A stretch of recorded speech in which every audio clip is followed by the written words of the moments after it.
Роднините и пријателите на петтемина убиени кај Смилковци се оградија од вечерашното насилство низ Скопје. Уште во 18 часот почнаа да пристигаат пред соборниот храм на закажаниот за 19 часот молитвен собир. Револтирани од настаните кои не ги предизвикале, си заминале порано од собирот пред владата. Ние сме од Радишани, сите ова собрана толпа што овдека, дојдени сме да изразиме почит и револт за убиените 4 лица, наши сограѓани. Во случајов се оградуваме комплетно од инцидентите што беа пред влада, значи тоа не е наше смислено сценарио, ние дојдовме само на мирен протест. А кои се тие таму не знам.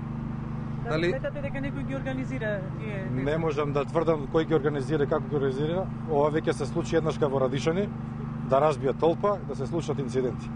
Таму ги се спасивме, еве денеска се случи пак истиот проблем. Во мирна и достоинствена атмосфера на собраните се помолија за убиените. Братот на една од жртвите, Борче Стевковски, апелираше на воздржаност. Коалиција на невладини организации пак најави почеток на хуманитарна акција за семејствата на починатите. До тука да застане, да нема повеќе инциденти, да нема веќе ексцеси, страстите нека се смират, нашите момчиња млади, нас најмногу не боли. Као родители, као браќа, тоа е тоа што случи, не може да ги вратиме луѓето. Со проблеми ништо не се враќа. Мотивот беше на повеќе невладини организации да започнеме да собираме хуманитарна помош, да организираме хуманитарна акција за испомош на семејствата на 5 убиени наши сограѓани.